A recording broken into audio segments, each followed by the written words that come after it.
گناہوں کی عادت چھڑا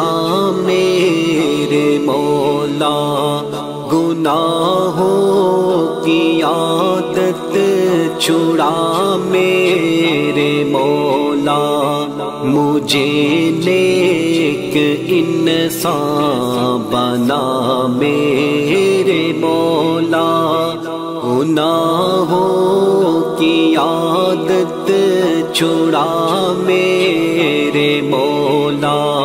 مجھے نیک انسان بنا میرے مولا، جو تجھ کو جو تیرے نبی کو پسند ہے، جو تجھ کو جو نحمدہ ونصلی ونسلم علی رسولہ الکریم، اما بعد فاعوذ باللہ من الشیطان الرجیم، بسم اللہ الرحمن الرحیم۔ ربنا وبعث فیہم رسولا منہم یتلو علیہم آیاتک ویعلمہم الکتاب والحکمت ویزکیہم انک انت العزیز الحکیم۔ آمنت باللہ صدق اللہ العظیم وصدق رسولہ النبی الامین المختار الکریم، ونحن علی ذلک لمن الشاہدین والشاکرین والحمد للہ رب العالمین۔ اللہم صلی وسلم وبارک علی سیدنا و مولانا محمد وعلی آلہ واصحابہ وبارک وسلم، صلاۃ و سلاما دائما علیک وعلی آلک واصحابک یا رسول اللہ صلی اللہ تعالی علیہ وسلم۔ عزیزان ملت اسلامیہ، محترم ناظرین و سامعین کرام، قرآن کریم کے پہلے پارے کے 15ویں رکوع کی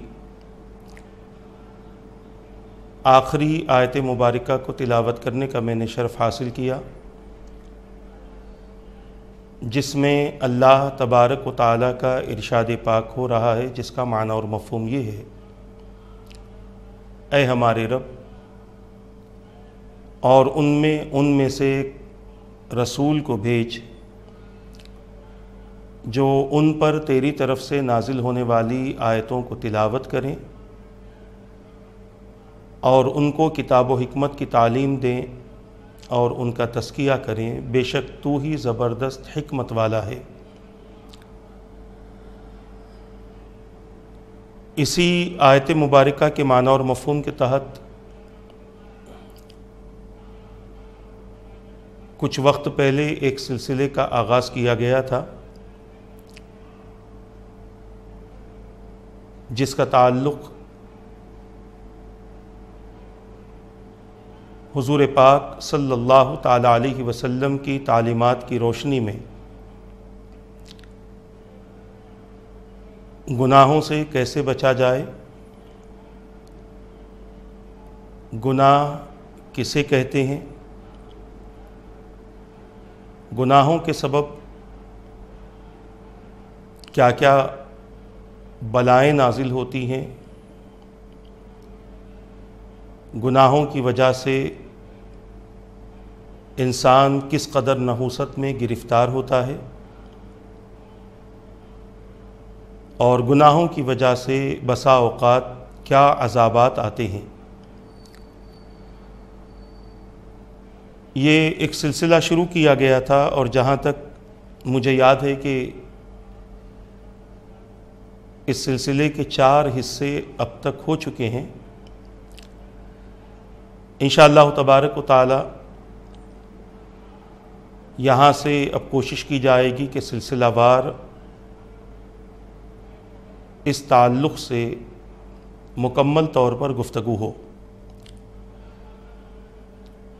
حضور پاک صلی اللہ تعالی علیہ وسلم کی بعثت کے حوالے سے میں نے آپ حضرات کے سامنے ایک آیت مبارکہ کو تلاوت کرنے کا شرف حاصل کیا،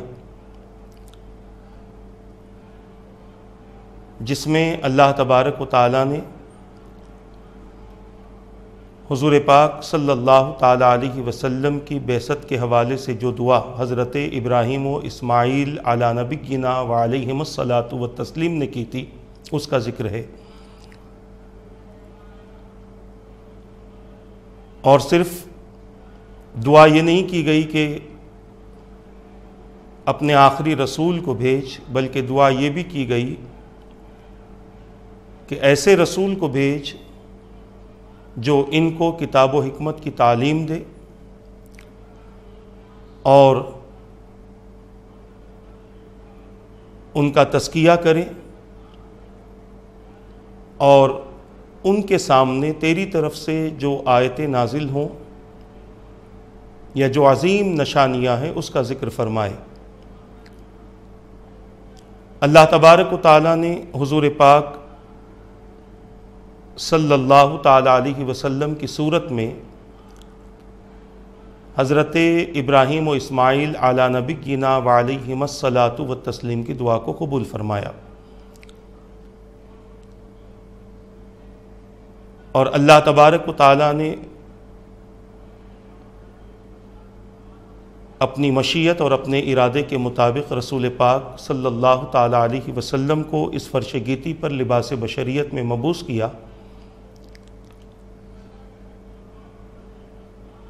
اور انہی مقاصد کے ساتھ جن مقاصد کا ذکر حضرت ابراہیم علیہ السلام نے اپنی دعا میں کیا تھا۔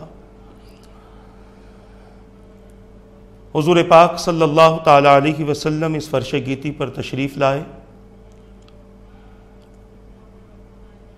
تو اللہ تبارک و تعالیٰ کی قدرت کی نشانیوں سے اللہ کے بندوں کو واقف کروایا، اور رسول پاک صلی اللہ تعالیٰ علیہ وسلم نے اللہ کے بندوں کو کتاب و حکمت کی تعلیم عطا فرمائی، اور میرے آقا صلی اللہ تعالیٰ علیہ وسلم نے اللہ کے بندوں کا تزکیہ فرمایا، یعنی ان کو گناہوں کی زندگی سے دور کیا، برے اعمال، برے افعال، برے اقوال، برے خیالات، برے معاملات، یعنی جتنی بھی چیزیں انسان کی شخصیت کو متاثر کر سکتی تھیں، اللہ کے رسول صلی اللہ تعالیٰ علیہ وسلم نے ان تمام چیزوں سے اپنی امت کو پاک و صاف فرمایا، اور ایک صالح نیک معاشرے کی تشکیل کی، برائیوں کو، خرافات کو، بدعات کو اور تمام تر غلط رسومات کو میرے آقا صلی اللہ تعالیٰ علیہ وسلم نے ختم فرما دیا۔ یہی وجہ تھی کہ صحابہ کرام علیہم الرضوان جب بھی رسول پاک صلی اللہ تعالیٰ علیہ وسلم سے کسی عمل خیر کا ذکر سنتے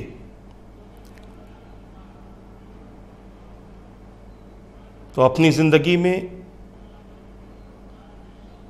اس عمل خیر کو کر لیتے تاکہ رسول پاک صلی اللہ تعالیٰ علیہ وسلم کے فرمان پر عمل بھی ہو جائے اور اللہ تبارک و تعالیٰ کی رضا بھی نصیب ہو جائے۔ رسول پاک صلی اللہ تعالیٰ علیہ وسلم کی بعثت کے مقاصد میں سے ایک مقصد یہ بھی ہے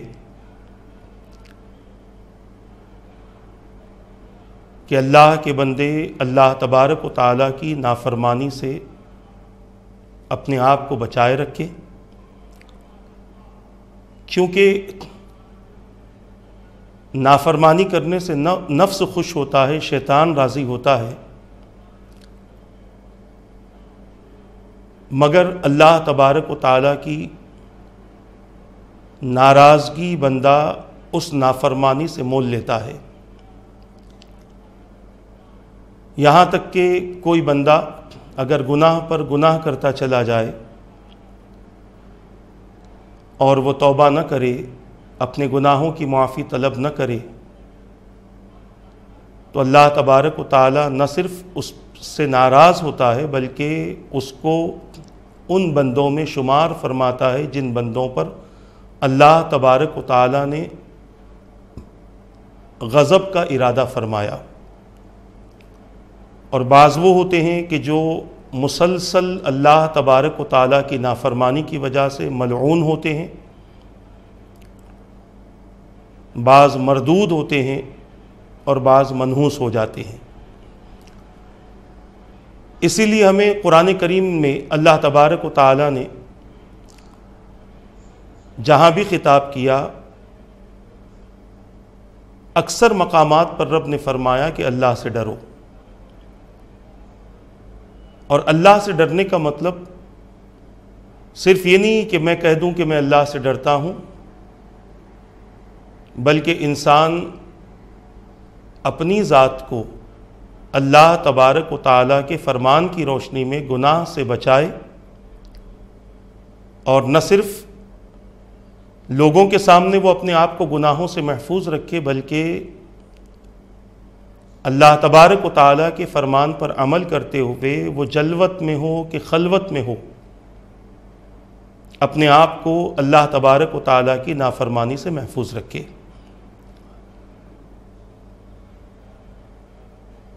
ہمارے اکابرین نے کئی ایسے واقعات نقل فرمائے ہیں کہ جس کو پڑھنے کے بعد ہمیں یہ محسوس ہوتا ہے کہ اللہ تبارک و تعالیٰ اپنے کن بندوں سے راضی ہوتا ہے اور کن بندوں سے ناراض ہوتا ہے۔ حضرت سیدنا ابراہیم خواص رحمۃ اللہ تعالی علیہ کی عادت تھی کہ آپ روزانہ عصر کے بعد قبرستان تشریف لے جاتے۔ ایک مرتبہ آپ قبرستان تشریف لے گئے، ایک قبر کے پاس بیٹھے تھے، اچانک اللہ تبارک و تعالیٰ نے اس قبر کے حالات آپ کے سامنے ظاہر فرمائے۔ آپ نے دیکھا کہ قبر والے کے لیے حکم ہو رہا ہے کہ اے فرشتوں، اس کے منہ میں زنجیر ڈالو اور پیچھے سے نکالو اور اسے گھسیٹتے ہوئے جہنم میں ڈال دو۔ وہ بندہ اللہ تبارک و تعالیٰ کی بارگاہ میں عرض کرتا ہے کہ مولا، میں نے اتنے سال نمازیں پڑھی ہیں، اتنے سال روزے رکھے ہیں، میں نے اتنے حج کیے، اتنی زکوٰۃ دی ہے، اتنا ذکر کیا اور اتنا میں نے تلاوت قرآن کیا ہے، ان سب کا ثواب پھر کہاں گیا؟ اللہ تبارک و تعالیٰ کی طرف سے جواب آیا، ان سب کے ثواب کو ضائع کر دیا گیا، اس لیے کہ تو لوگوں کے سامنے تو یہ سب کرتا تھا مگر تنہائی میں تیرے اندر اللہ کا خوف نہیں تھا، تیرے اندر ہمارا ڈر نہیں تھا، اور خلوت میں تو گناہ کرتا تھا۔ تو پتہ یہ چلا کہ اللہ تبارک و تعالیٰ کی ناراضگی اس بندے کو نصیب ہوتی ہے جو بندہ صرف لوگوں کو دکھانے کے لیے عمل کرے، اور جب تنہائی میں چلا جائے تو تنہائی میں وہ اللہ کے خوف کے بغیر اپنا وقت گزارے، اور تنہائی میں وہ جرم کرتا رہے اور گناہ کرتا رہے، اور یہی گناہ اس کے لیے اس کے سارے اعمال کی تباہی اور بربادی کا سبب بن گئے، کیونکہ جس نے یہ عمل کیا ممکن ہے کہ وہ لوگوں کو دکھانے کے لیے کیا ہوگا، اور اللہ تبارک و تعالیٰ کی بارگاہ میں ریاکار کے لیے کوئی ثواب نہیں، دکھاوا کرنے والے کے لیے کوئی ثواب نہیں ہے۔ اسی لیے ہمیں چاہیے کہ ہم اللہ تبارک و تعالیٰ سے خوف رکھیں، نہ صرف لوگوں کو دکھانے کے لیے بلکہ خوف اس لیے رکھیں کہ یہ اللہ تبارک و تعالیٰ کا حکم ہے، اور بغیر اللہ کے خوف کے ہمارا ایمان ادھورا رہے گا، ہمارا ایمان مکمل نہیں ہو سکتا۔ جس کے اندر جتنا ایمان ہوتا ہے وہ اتنا ہی اللہ تبارک و تعالیٰ سے خوف رکھتا ہے، اللہ سے ڈر کر اپنی زندگی گزارتا ہے۔ کبھی کبھار کسی کا اللہ تبارک و تعالیٰ سے خوف رکھنا، اللہ کا تقوی رکھنا اس کے گناہوں کی معافی کا سبب بنتا ہے، اور کبھی اللہ تبارک و تعالیٰ کا خوف رکھنا، اللہ کا تقوی رکھنا درجات کی بلندی کا سبب بنتا ہے۔ ہم دیکھتے ہیں تاریخ میں ایسے کئی واقعات موجود ہیں کہ جس سے ہمیں یہ پتہ چلتا ہے کہ اللہ تبارک و تعالیٰ کا خوف رکھنے والے گناہوں سے پاک بھی ہوئے، اور اللہ تبارک و تعالیٰ کا خوف رکھنے والے درجات کی بلندیوں تک پہنچ گئے اور انہیں کمال نصیب ہوا، انہیں عروج نصیب ہوا۔ اور یہ سب اس وقت ممکن ہے جب بندہ اللہ تبارک و تعالیٰ کی معصیت سے بچے اور اللہ تبارک و تعالیٰ کی اطاعت میں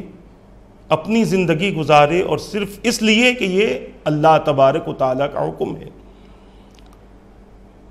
ایک اللہ کے برگزیدہ بندے ارشاد فرماتے ہیں کہ میں ایک راستے سے گزر رہا تھا، میں نے دیکھا کہ ایک شخص آگ میں اپنا ہاتھ ڈالتا ہے اور نکالتا ہے اور اسے آگ نہیں جلاتی۔ تو میں نے سمجھا، وہ فرماتے ہیں کہ میں نے سمجھا یہ اللہ کا کوئی برگزیدہ بندہ ہے کہ جس کے ہاتھ کو آگ نہیں جلا پا رہی ہے۔ وہ فرماتے ہیں کہ میں اس کے قریب گیا، میں نے اسے سلام کیا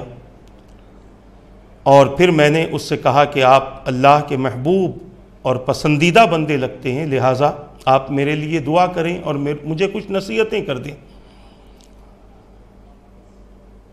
اس شخص نے کہا کہ میں کوئی اتنا بڑا آدمی نہیں ہوں جتنا تم سمجھتے ہو، ہاں اللہ تبارک و تعالیٰ نے یہ مقام مجھے ایک گناہ سے باز رہنے کی وجہ سے عطا کر دیا۔ پوچھا وہ کیا تھا؟ تو وہ فرماتے ہیں کہ میں بہت زیادہ مالدار اور بہت زیادہ رئیس رہا، ایک خاتون میرے پاس آئی اور اس نے اپنی ضرورت میرے سامنے پیش کی، تو میں نے اس خاتون کو جب دیکھا تو میری نیت بگڑ گئی۔ میں نے اس خاتون سے کہا کہ اندر چل، تیرا جو مطالبہ ہے میں پورا کر دوں گا۔ اس خاتون نے کہا کہ میں اپنی ضرورت کو پوری کرنے کے لیے کسی جرم کا شکار نہیں ہو سکتی، لہٰذا وہ چلی گئی۔ اور کچھ دن بعد پھر وہ آئی اور آنے کے بعد اس نے اپنی ضرورت میرے سامنے پیش کی۔ میں نے اس سے وہی مطالبہ کیا، اس خاتون نے اس مطالبے کو قبول کر لیا، اور جب ہم کمرے میں گئے تو وہ خاتون ڈرنے لگی، اس کے جسم پر کپکپی طاری ہو گئی۔ میں نے اس خاتون سے کہا کہ کیا بات ہے، اس بند کمرے میں میرے اور تیرے علاوہ کوئی نہیں اور ہمیں کوئی دیکھ بھی نہیں رہا۔ اس خاتون نے کہا کہ ہمیں کوئی نہیں دیکھتا تو کیا ہوا، اللہ تو ہمیں دیکھ رہا ہے، اس سے ڈرو۔ اور اگر تم نے اللہ کا خوف اپنے اندر پیدا کر لیا تو میں تیرے لیے دعا کروں گی کہ اللہ تبارک و تعالیٰ تیرے جسم کو جہنم کی آگ میں جلنے سے محفوظ کر دے اور تیرے جسم پر آگ کا اثر نہ ہو۔ وہ شخص کہتا ہے جب اس خاتون نے کہا میرے اندر خوف پیدا ہوا، ڈر پیدا ہوا، میں نے اپنے غلط ارادے سے توبہ کی اور اس خاتون کی ضرورت کو پورا کر دیا اور اسی رات سویا۔ تو میں نے دیکھا کہ وہی خاتون حسین سی شکل میں میرے سامنے آ کھڑی ہے، اور میں نے جب اس سے سوال کیا کہ کیا ماجرا ہے، اس خاتون نے کہا کہ بھائی اللہ تبارک و تعالیٰ تجھ پر جہنم کی آگ کو حرام کر دے اور دنیا کی آگ کا اثر بھی تجھ پر سے ختم کر دے۔ وہ شخص اس اللہ والے سے کہتا ہے کہ یہی وجہ ہے کہ اللہ تبارک و تعالیٰ نے اس دن سے لے کر آج تک دنیا کی آگ سے بھی مجھے محفوظ کر دیا ہے، اس آگ میں بھی میں اپنا جسم کا عضو ڈالتا ہوں تو وہ مجھے جلاتی نہیں ہے۔ تو بتانے کا مقصد یہ ہے کہ اللہ تبارک و تعالیٰ کا خوف جس بندے کے اندر پیدا ہوتا ہے، جو بندہ اللہ کا تقوی اپنے اندر پیدا کرتا ہے، تو اللہ تبارک و تعالیٰ اس خوف اور اس تقوی کی برکت سے اس کے گناہوں کو معاف فرما دیتا ہے، اور پھر وہ بندہ ایسے بن جاتا ہے جیسے پیدا شدہ بچہ ہوتا ہے، پیدا ہونے والا بچہ جیسے گناہوں سے معاف کر کے گناہ اس کے جسم پر نہیں ہوتے، اسی طرح جو گناہگار اللہ کی بارگاہ میں رجوع ہو جاتا ہے، اللہ تبارک و تعالیٰ اس بندے کو بھی ویسا ہی فرما دیتا ہے۔ اور بعض وہ ہوتے ہیں کہ جو اللہ تبارک و تعالیٰ کے خوف میں اپنی زندگی گزارتے ہیں، جن کے جسم پر گناہ نہیں ہوتے، ایسے لوگوں کا خوف، ایسے لوگوں کا تقوی ان کی درجات کی بلندی کا سبب بنتا ہے۔ جیسے روایتوں میں آتا ہے کہ حضرت سیدنا فاروق اعظم رضی اللہ تعالیٰ عنہ ایک نوجوان سے بہت زیادہ محبت فرماتے تھے، بہت زیادہ آپ اسے پسند فرماتے تھے، اور آپ کے اس کے پسند کرنے کی وجہ یہ تھی کہ وہ نوجوان بہت زیادہ متقی، بہت زیادہ عبادت گزار اور اطاعت گزار تھا۔ آپ اس سے ملاقات کرتے تھے، اور اس نوجوان کی عادت تھی کہ روزانہ وہ نوجوان عشاء کی نماز کے بعد سے لے کر فجر کی نماز تک مسجد میں اللہ کی عبادت میں مصروف رہتا تھا۔ اور اس کی ایک عادت یہ بھی تھی کہ عشاء کی نماز کے فوری بعد وہ اپنے گھر آتا، اپنے والدین سے ملاقات کرتا، پھر واپس مسجد میں آ جاتا، اور صبح تک وہ اللہ تبارک و تعالیٰ کی عبادت میں مصروف رہتا۔ حضرت سیدنا فاروق اعظم رضی اللہ تعالیٰ عنہ اس کو بہت زیادہ پسند فرماتے تھے۔ یہ نوجوان جب مسجد سے نکل کر اپنے گھر کی طرف آتا تو ایک عورت اس نوجوان کو دیکھنے کے لیے روزانہ اپنے گھر کے باہر کھڑی رہا کرتی تھی، اور کوشش کرتی کہ یہ نوجوان اس کی طرف دیکھ لے، مگر وہ لوگ اس قسم کے تھے کہ ان کی نظروں میں حیا تھی، شرم تھی، ان کی نظریں جھکی ہوئی رہتی تھی، یہاں وہاں دیکھتی نہیں تھی، بلکہ وہ ہمیشہ اللہ کے خوف اور اللہ کی اطاعت میں اور حضور کی اتباع کرتے ہوئے اپنی زندگی گزارنے والے لوگ تھے۔ ان کی نظر نہ بہکتی تھی نہ بھٹکتی تھی، بلکہ نیچی نظریں کیے ہوئے اپنے گھروں سے نکلتے تھے اور اپنے کام سے فارغ ہو کر نیچی نظریں کیے ہوئے اپنے گھروں پر واپس ہو جاتے۔ مگر آج کا دور بڑا ہی عجیب دور ہے۔ گھر سے نکلنے سے لے کے گھر پہنچنے تک ہماری نگاہیں کتنی مرتبہ بہکتی ہیں، کتنی مرتبہ بے حیائی کے مناظر دیکھتی ہیں، کتنی مرتبہ بے حیائی کے مظاہروں کا دیدار کرتی ہیں۔ ہماری نظر تو جھکتی ہی نہیں ہے، اٹھ گئی تو اٹھ گئی، اور اسی طرح سے ہماری نظر رہا کرتی ہے۔ یہ شیطان کا بہت بڑا فریب ہے کہ جس میں آج ہم مبتلا ہو چکے ہیں، اور وہ یہی چاہتا ہے کہ بندہ اپنی نظروں کو بہکا دے اور زندگی بھر بدعمالیوں میں اپنا وقت گزارتا رہے، اور پوری زندگی اپنی نگاہوں کے ذریعے اپنے جسم کو آوارہ بنا لے۔ آج یہی حالت ہو چکی ہے، مسلمان نوجوان ہو کہ مسلمان جوان بچے ہوں یا بچیاں ہوں، مسلمان مرد ہو کہ عورت ہو، آج ہر ایک کا یہی حال ہے کہ اپنی نگاہوں کو ایسے بہکا دیا ہے کہ آج یہ نگاہ حق دیکھنا پسند نہیں کرتی، صرف برائی کے کاموں میں مصروف ہے۔ نہ اس کی سزا کا ہمیں علم ہے، نہ ہمیں یہ پتا ہے کہ کتنا بڑا جرم ہے، کتنا بڑا گناہ ہے۔ انشاءاللہ جب ہم گناہوں کی تفصیل بیان کریں گے، اس میں ہم اس سلسلے کو شامل کریں گے اور اس گفتگو کو شامل کریں گے۔ آج میں یہ عرض کرنا چاہتا ہوں کہ ہمارے اکابرین کے سامنے بھی لوگ گناہوں کی دعوت دینے کے لیے آتے تھے، پیش ہوتے تھے گناہوں کی دعوت دینے کے لیے، مگر ہمارے اکابرین نے کبھی بھی شیطان کا دھوکہ قبول نہ کیا، اس کے مکر کو قبول نہ کیا، بلکہ اللہ تبارک و تعالیٰ کی عبادت و اطاعت میں مصروف رہ کر، حضور کی اتباع میں مصروف رہ کر انہوں نے اپنی ساری زندگی کو اللہ کی نافرمانی سے اور معصیت سے محفوظ رکھا۔ تو میں یہ عرض کر رہا تھا، وہ نوجوان جو حضرت فاروق اعظم رضی اللہ تعالیٰ عنہ کے دور کا تھا، وہ جس راستے سے گزرتا تھا اپنے گھر کی طرف جاتا تھا، اس کے گھر اور مسجد کے درمیان میں ایک خاتون روزانہ اس کا انتظار کرتی تھی کہ کبھی یہ نوجوان مجھے دیکھ لے، کبھی میری طرف نظر کر لے اور اس کے ذریعے میں اپنی خواہش کو پورا کر لوں۔ مگر وہ نوجوان اس کی طرف دیکھتا نہ تھا، نہ اس کی طرف توجہ کرتا تھا، نگاہوں کو نیچی رکھ کر وہ اپنے گھر کی طرف جاتا تھا اور اپنے گھر سے واپس مسجد کی طرف آتا تھا۔ ایک مرتبہ وہ عورت اس نوجوان کے راستے میں کھڑی ہو گئی۔ اس نوجوان نے اس عورت کو دیکھا، پوچھا کیا بات ہے؟ کہا اتنے دن سے تیرا انتظار کر رہی ہوں کہ تو میری طرف دیکھ لے، مگر تو نے میری طرف توجہ نہیں کی۔ یہاں پر ایک بات بتا دوں کہ شیطان بہکانے کے لیے عورتوں کا استعمال کرتا ہے، اجازت مانگی ہے، مہلت مانگی ہے، اور یہ عورتیں شیطان کے مکر کا شکار بڑی جلدی ہو جاتی ہیں اور پھر شیطان کی مکاری میں مبتلا ہو کر وہ اللہ کے بندوں کو دھوکہ دیا کرتی۔ تو وہ عورت بھی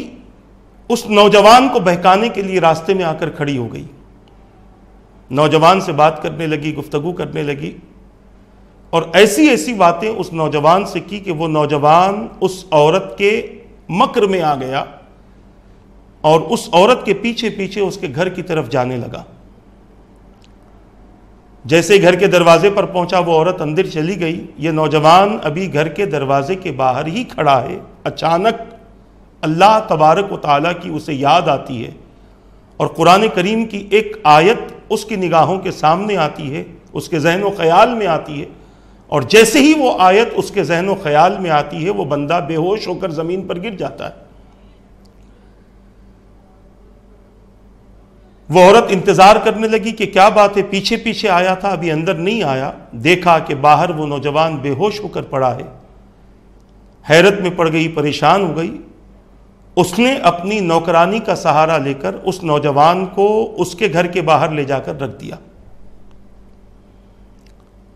ادھر گھر میں اس کے والدین پریشان ہیں کہ روزانہ بیٹا اس وقت تک آ جاتا تھا، ابھی نہیں آیا، آخر کیا بات ہے؟ والد نے کہا میں جا کر دیکھ کر آتا ہوں۔ جیسے ہی دروازہ کھولا، بیٹے کو اپنے گھر کے باہر بے ہوش پڑا دیکھا، بڑا حیران ہوا اور بیٹے کو ہوش ملایا اور بیٹے سے پوچھا کیا ماجرا ہے؟ اس لڑکے نے سارا واقعہ سنا دیا کہ میں مسجد سے نکلا تھا، راستے میں ایک عورت ملی، اس نے اپنے مکر میں مجھے پھنسانے کی کوشش کی، اس کے دروازے پر گیا اور وہاں جانے کے بعد مجھے قرآن کریم کی ایک آیت یاد آ گئی، اس کو پڑھنے کے بعد پھر پتہ نہیں کہ میرے ساتھ میں کیا ہوا۔ والد نے پوچھا بیٹا وہ کون سی آیت ہے کہ جس کے پڑھنے کے بعد تیرا ہوش ختم ہو گیا، تیری حالت تباہ ہو گئی، برباد ہو گئی اور تو بے ہوش ہو کر گر گیا؟ اس نوجوان نے کہا کہ قرآن کریم کی ایک آیت میرے ذہن میں آئی، ان الذین اتقوا اذا مسهم طائف من الشیطان تذکروا فاذا هم مبصرون۔ یہ 9ویں پارے کے 14ویں رکوع کی درمیانی آیتوں میں سے ایک آیت ہے۔ اللہ نے ارشاد فرمایا جس کا معنی اور مفہوم یہ ہے کہ بے شک وہ لوگ جو متقی ہیں، جن کے اندر تقوی ہے۔ اس نوجوان کے اندر بھی تقوی تھا، اللہ کا خوف تھا، اللہ سے ڈرتا تھا، اللہ کی عبادت کرتا تھا۔ میرے رب نے فرمایا بے شک وہ لوگ جو متقی ہیں، جب ان پر شیطان کا کوئی مکر اثر کر جاتا ہے یا شیطان کی جماعت ان پر حاوی ہونے کی کوشش کرتی ہے تو وہ ذکر کرتے ہیں، اللہ کو یاد کرتے ہیں، تو اللہ تبارک و تعالی ان پر شیطان کے مکر کو ظاہر فرما دیتا ہے، یا وہ شیاطین اللہ کے ذکر کی وجہ سے ان سے دور بھاگ جاتے ہیں، غائب ہو جاتے ہیں۔ وہ نوجوان کہتا ہے کہ جب یہ آیت مبارکہ میں نے پڑھی میں بے ہوش ہو گیا اور مجھے پتہ بھی نہ چلا کہ اس کے بعد میں کیا ہوا ہے اور یہاں کیسے آیا، اس کا علم بھی مجھے نہیں ہے۔ اس نوجوان نے جب دوسری مرتبہ یہ آیت پڑھی تو اس آیت کے پڑھنے کے بعد اس نوجوان کی کیفیت یہ ہوئی کہ وہ اس کے اندر اللہ کا خوف پیدا ہوا، کپ کپی طاری ہوئی اور وہ نوجوان گر گیا اور بے ہوش نہ ہوا بلکہ اس کی روح اس کے جسم سے نکل گئی۔ اتنا اللہ کا خوف اس کے اندر پیدا ہوا۔ عزیزان ملت اسلامیہ، اس نوجوان کے والد نے چند لوگوں کو جمع کیا، اس نوجوان کو اٹھایا، اسے غسل دیا، اسے کفن پہنایا، اور اس کے بعد میں اس کی نماز پڑھی اور راتوں رات اس نوجوان کو دفن کر دیا۔ جب صبح ہوئی، حضرت فاروق اعظم رضی اللہ تعالیٰ عنہ کے پاس اس نوجوان کے والد کا جانا ہوا۔ انہوں نے عرض کیا کہ امیر المؤمنین، آپ جس لڑکے کو پسند فرماتے تھے میں اس کا والد ہوں، اور اس لڑکے کا کل رات انتقال ہو گیا۔ فاروق اعظم رضی اللہ تعالیٰ عنہ کو بڑا افسوس ہوا۔ آپ نے فرمایا کہ تم نے مجھے کیوں نہیں بلایا؟ تو انہوں نے عرض کیا، امیر المؤمنین، آپ کو نہ بلانے کی وجہ یہ تھی کہ آپ دن بھر کام کرتے ہیں، تھک جاتے ہیں، آپ کے آرام کا خیال کر کے میں نے آپ کو نہیں بلایا۔ اتنا سننا تھا کہ فاروق اعظم رضی اللہ تعالیٰ نے فرمایا کہ اس کے موت کی وجہ کیا بنی، اچانک انتقال کیسے ہوا؟ اس کے والد نے سارا واقعہ سنایا۔ جب آپ نے واقعہ سن لیا تو آپ نے فرمایا کہ چلو اس کی قبر پر مجھے جانا ہے۔ اس نوجوان کے والد نے حضرت فاروق اعظم رضی اللہ تعالیٰ عنہ کو واقعہ سنانے کے بعد جب آپ نے فرمایا کہ مجھے قبر پر جانا ہے، تو اس نوجوان کے والد نے حضرت فاروق اعظم رضی اللہ تعالیٰ عنہ کو ساتھ لے لیا اور پھر آپ کے ساتھ قبرستان گئے، اور قبرستان جانے کے بعد فاروق اعظم رضی اللہ تعالیٰ عنہ کو بتایا کہ یہ میرے بیٹے کی قبر ہے۔ میری دو باتیں یاد رکھنا، میں یہ بتانا چاہتا ہوں کہ اگر کوئی بندہ گناہگار ہو تو اللہ کے خوف کی وجہ سے اس کے گناہ معاف ہوتے ہیں، اور اگر کوئی بندہ متقی ہو، پہلے سے پرہیزگاری اس کے اندر موجود ہو، بے گناہ ہو کر اپنی زندگی گزارتا ہو، گناہوں سے محفوظ رکھ کر اپنی زندگی گزارنے کی کوشش کرتا ہو، تو ایسے افراد کے لیے، ایسے حضرات کے لیے ان کا خوف، ان کا تقوی ان کی درجات کی بلندی کا سبب بنتا ہے۔ فاروق اعظم رضی اللہ تعالیٰ عنہ نے اس نوجوان کی قبر سے خطاب کیا اور ارشاد فرمایا کہ اے نوجوان، بتا کہ اللہ تبارک و تعالیٰ نے وعدہ فرمایا ہے، وَلِمَنْ خَافَ مَقَامَ رَبِّهِ جَنَّتَانِ، کہ جو اس کے سامنے کھڑے ہونے سے ڈر گیا اس کو اللہ تعالیٰ 2 جنتیں عطا فرمائے گا۔ تیری موت اس حالت میں ہوئی ہے کہ تو اللہ کا خوف رکھتا تھا، اور اللہ کے خوف ہی تیری موت کی وجہ بنا ہے، لہذا بتا اللہ تبارک و تعالیٰ نے تیرے ساتھ کیا معاملہ کیا؟ قبر سے آواز آئی کہ اے امیر المؤمنین، اللہ تبارک و تعالیٰ نے مجھے اپنے وعدے کے مطابق 2 جنتیں عطا فرما دی ہیں۔ تو پتہ یہ چل رہا ہے کہ جو بندہ اللہ تبارک و تعالیٰ کے خوف میں زندگی گزارے، گناہ کس قدر کیوں نہ ہو، گناہوں کی معافی ہوتی ہے، نافرمانی کتنی ہی بندے نے کیوں نہ کی ہو اس کی بھی معافی ہوتی ہے۔ مگر یہاں پر ایک ہی بات ہے کہ انسان حقوق العباد کا مکمل خیال رکھے۔ اللہ کی نافرمانی اور اللہ تبارک و تعالیٰ کی نافرمانی میں زندگی گزارنا، اس کو رب اپنے فضل سے معاف تو فرما دے گا، مگر معافی اس کی نہیں ہے جس نے کفر و شرک کیا، معافی اس کی نہیں ہے کہ جس نے اللہ کے بندوں کو ستایا جب تک کہ اللہ کے بندے اسے معاف نہ کر دیں۔ ممکن ہے کہ بعض بندے دنیا ہی میں معاف کر دیں تو اللہ تعالیٰ بھی انہیں معاف فرما دیتا ہے، اور بعض بندے ایسے بھی ہوتے ہیں کہ جو دنیا میں معاف نہیں کرتے مگر آخرت میں اللہ تبارک و تعالیٰ ان کے لیے ایک دوسرے کو معاف کرنے کا ذریعہ پیدا فرما دے گا۔ وہ ایک دوسرے کو معاف بھی کر دیں گے اور ایک دوسرے کا ہاتھ پکڑ کر جنت کی طرف بھی جائیں گے۔ ایسے کئی واقعات احادیث کی کتابوں میں بھی موجود ہیں، اور احادیث کی شرح کرتے ہوئے ہمارے اکابرین نے ایسے کئی واقعات تاریخ کی کتابوں میں نقل فرمائے ہیں اور اپنی اپنی کتابوں میں اس کو نقل فرمایا ہے۔ تو میں یہ عرض کر رہا تھا کہ گناہوں کی وجہ سے اللہ تبارک و تعالیٰ اپنے بندوں سے ناراض ہوتا ہے، اور توبہ کی وجہ سے اللہ تعالیٰ اپنے بندوں سے راضی ہوتا ہے، گناہ کتنے بھی کیوں نہ ہو۔ اگر اس کا تعلق اللہ تبارک و تعالیٰ کی نافرمانی سے ہے تو رب اسے معاف فرما دے گا، جیسا کہ ام المؤمنین سیدتنا عائشہ صدیقہ رضی اللہ تعالیٰ عنہ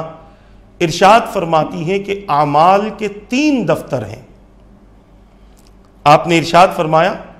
کہ اعمال کے 3 دفتر ہیں۔ ایک دفتر وہ ہے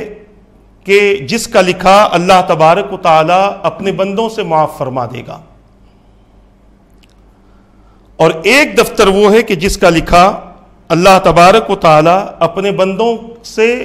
اس وقت تک معاف نہیں فرمائے گا جب تک کہ بندے اسے معاف نہ کر دیں۔ اور اعمال کا تیسرا دفتر یہ ہے کہ جس کا لکھا اللہ تبارک و تعالیٰ اپنے بندوں سے معاف نہیں فرمائے گا۔ جس کا لکھا معاف نہیں ہوگا وہ کفر و شرک ہے، اور جس کا لکھا معاف کر دیا جائے گا یہ وہ نافرمانیاں ہیں جو بندے نے اللہ کی ہیں، اللہ اپنے فضل سے اسے معاف فرما دے گا۔ اور تیسرا وہ دفتر ہے کہ جب تک بندہ معاف نہ کرے اللہ تبارک و تعالیٰ اپنے بندے کو معاف نہیں فرماتا۔ یہ باتیں دنیا میں بھی ممکن ہے کہ کسی کے انتقال کے بعد کسی بندے کو معاف کر دیا جائے، اس کی غلطیوں کو، اس کے جرائم کو بندے معاف کر دے۔ بندہ دنیا میں بہت سارے لوگوں کے ساتھ جرم کرتا ہے، اور سب سے زیادہ جرم جو اس کا ہوتا ہے اس کے والدین کے ساتھ ہوتا ہے۔ بہت سارے ایسے ہیں جو اپنے والدین کی فرما برداری کرتے ہیں، بہت سارے ایسے جو اپنے والدین کی نافرمانی کرتے ہیں۔ حضور پاک صلی اللہ تعالیٰ علیہ وسلم کے زمانے میں ایک ایسا واقعہ ہوا۔ میرے آقا صلی اللہ تعالیٰ علیہ وسلم نے ایک مرتبہ حضرت سیدنا ابو ذر غفاری رضی اللہ تعالیٰ عنہ سے فرمایا کہ ابو ذر چلو غریبوں سے مل کر آتے ہیں۔ حضرت ابو ذر رضی اللہ تعالیٰ عنہ نے عرض کیا حضور غریب کون ہیں؟ میرے آقا صلی اللہ تعالیٰ علیہ وسلم نے ارشاد فرمایا غریب وہ لوگ ہیں کہ جن کا پرسان حال کوئی نہیں، جن کو پوچھنے والا کوئی نہیں ہے۔ حضرت ابو ذر غفاری رضی اللہ تعالیٰ عنہ فرماتے ہیں کہ میں سمجھ گیا کہ حضور غریب کسے کہہ رہے ہیں، لہٰذا میں نے رسول پاک صلی اللہ تعالیٰ علیہ وسلم کے ساتھ جانے کو پسند کیا، اور میں نے عرض کیا حضور میں سمجھ گیا کہ آپ قبرستان جانا چاہتے ہیں۔ میرے آقا صلی اللہ علیہ وسلم نے فرمایا ہاں چلو قبرستان۔ قبرستان گئے، قبروں کا مشاہدہ ہوا۔ ایک قبر پر میرے آقا صلی اللہ تعالیٰ علیہ وسلم کی نگاہ مبارک پڑی۔ اس قبر والے نے دیکھا کہ حضور تشریف لائے، کیونکہ قبر والے آنے جانے والوں کو پہچانتے ہیں، آج بھی پہچانتے ہیں کہ کون آتا ہے کون جاتا ہے۔ اس نے پہچان لیا کہ حضور آئے ہیں، اس نے اندر سے آواز دی یا رسول اللہ صلی اللہ علیہ وسلم مجھے بچا لیجئے، میرے لیے دعا کیجئے۔ اس کی اس حالت کو دیکھ کر اس نے کہا کہ حضور جہنم کا کوئی کونا ایسا نہیں ہے جہاں سے عذاب مجھ پر اور جہنم کی آگ مجھ پر نہیں آ رہی ہے۔ میرے آقا صلی اللہ تعالیٰ علیہ وسلم نے جب اسے اس حالت میں دیکھا رونا شروع کیا، اتنا رویا کہ جبرائیل امین آ گئے، اور جبرائیل امین نے آ کر حضور پاک صلی اللہ تعالیٰ علیہ وسلم کو تسلی دی۔ میرے آقا صلی اللہ تعالیٰ علیہ وسلم نے اس قبر والے سے پوچھا کہ بتا تجھے یہ عذاب کیوں ہو رہا ہے؟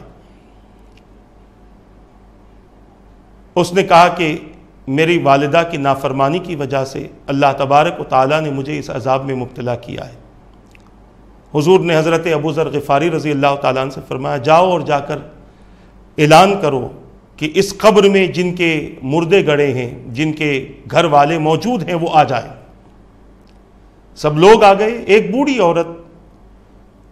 اپنے ہاتھ میں عصا لیے، ڈنڈا لیے، آہستہ آہستہ چلتی ہوئی جب پہنچی، میرے آقا نے فرمایا یہ قبر کس کی ہے؟ بوڑھی عورت نے کہا کہ یہ میرے بیٹے کی قبر ہے۔ حضور نے فرمایا اس نے ایسا کون سا گناہ کیا تھا؟ اس نے کہا کہ یہ میرا نافرمان تھا، اور ایک مرتبہ میں نے اسے کسی غلطی سے روکا تو اس نے مجھے اتنا مارا کہ میرا ہاتھ ٹوٹ گیا، اور جب میں نے اسے بد دعا کی کہ اللہ تبارک و تعالیٰ تجھے اپنے عذاب میں مبتلا کر دے، میرے آقا صلی اللہ علیہ وسلم نے فرمایا تیرا بیٹا تیری اس بد دعا کی وجہ سے عذاب میں ہے، اور وہ اندر سے پکار کر کہہ رہا ہے کہ جہنم کی آگ اس کی قبر میں چاروں طرف سے آ رہی ہے، کیا اسے جلتا ہوا دیکھنا پسند کرو گی؟ اس خاتون نے کہا یا رسول اللہ صلی اللہ علیہ وسلم اگر یہ بات ہے تو میں آپ کو گواہ رکھ کر کہتی ہوں کہ میں نے اسے معاف کر دیا۔ اندر سے آواز آئی حضور میری والدہ نے مجھے معاف کر دیا ہے، اللہ نے بھی مجھے معاف کر دیا۔ بتانا یہ چاہتا ہوں کہ بعض گناہوں کی سزا بہت بڑی ہوتی ہے، اور انسان کے حوالے سے حقوق العباد کی حق تلفی کرتا ہوا جب انسان اپنی زندگی گزارتا ہے تو اللہ تبارک و تعالیٰ بھی اس بندے کو معاف نہیں فرماتا۔ بعض بندے ایسے ہوتے جو دنیا ہی میں معاف کر دیتے، اور بعض ایسے ہوتے ہیں جو یہ چاہتے ہیں کہ آخرت میں ہم اسے شرمندہ ہوتا ہوا دیکھیں اور آخرت میں ہم اسے عذاب میں مبتلا دیکھیں، اس وجہ سے اسے معاف نہیں کرتے۔ تو میں یہ عرض کرنا چاہتا ہوں گناہ کیسے بھی ہوں، کتنے بھی بڑے گناہ کیوں نہ ہو، ایک مشرک اگر شرک سے توبہ کرتا ہے تب بھی اللہ اسے معاف فرما دیتا ہے، ایک کافر اپنے کفر سے توبہ کرتا ہے اللہ اسے بھی معاف فرما دیتا ہے، ایک یہودی یہودیت سے توبہ کرتا ہے تو اللہ تعالیٰ اس کے اتنے بڑے جرم اور گناہ کو معاف فرما دیتا ہے، ایک عیسائی عیسائیت سے توبہ کرتا ہے تو اللہ تعالیٰ اس کے جرم کو معاف فرما دیتا ہے۔ اسی طرح شرابی، زانی، جواری، بڑے بڑے جرم کرنے والے، گناہ کبیرہ کے مرتکبین، بڑی بڑی حرام کاری کرنے والے جب اللہ کی بارگاہ میں ندامت و شرمندگی کے ساتھ رجوع ہوتے ہیں تو اللہ تعالیٰ ان کو اپنے در سے خالی نہیں کرتا بلکہ زندگی بھر کے گناہوں کو پل بھر کی توبہ میں معاف فرما دیتا ہے۔ تو میں یہ عرض کرنا چاہتا ہوں گناہ ہوتا ہے انسان سے، انسان سر سے پاؤں تک جرم و خطا کا پتلا ہے، مگر صرف گناہ کر کے خاموش نہ رہو بلکہ جب محسوس ہو کہ مجھ سے گناہ ہوا ہے توبہ کر لو، اور توبہ کرنے والا میرے آقا نے فرما دیا التائب من الذنب کمن لا ذنب لہ، توبہ کرنے والا ایسا ہی ہے جیسے اس نے گناہ کیا ہی نہیں ہے۔ اسی لیے توبہ کرتے رہو، اللہ کی بارگاہ میں رجوع ہوتے رہو، گناہ کر کے توبہ کرو گے تو گناہ معاف ہو جائیں گے، اور گناہ نہ رہے تب بھی توبہ کرو گے تو اللہ تعالیٰ ایسے توبہ کرنے والے سے محبت فرماتا ہے، ایسے توبہ کرنے والا اللہ کا ولی اور اللہ کا مقرب ہوتا ہے۔ تو آج کی گفتگو انشاءاللہ ہم کما حق مکمل کرنے کی کوشش کریں گے، یہ سلسلہ اب آپ کے درمیان میں جاری رہے گا۔ آج کی گفتگو کا ماحصل یہی رہا کہ ہمیں اپنے آپ کو گناہ صغیرہ سے اور گناہ کبیرہ سے بچانا ہے۔ اب گناہ صغیرہ کیا ہے، گناہ کبیرہ کیا ہے، یہ سلسلہ چلتا رہے گا، اور آپ کے سامنے انشاءاللہ تفصیلی طور پر ہم بتائیں گے کہ کون سے اعمال گناہ صغیرہ ہیں، اور پھر گناہ صغیرہ بھی گناہ کبیرہ ہوتے ہیں، یہ کب ہوتے ہیں، ہمارے اکابرین کے اقوال کی روشنی میں انشاءاللہ یہ گفتگو ہوتی رہے گی۔ اللہ تبارک و تعالیٰ سے دعا ہے کہ رب قدیر جو کچھ کہا گیا کہنے میں غلطی ہو تو اپنے حبیب کے صدقے معاف فرما دے، ان باتوں پر مجھے اور ان سب کو عمل کرنے، ان باتوں کو دوسروں تک پہنچانے کی توفیق عطا فرما برحمتک یا ارحم الراحمین، وما علینا الا البلاغ۔ السلام علیکم۔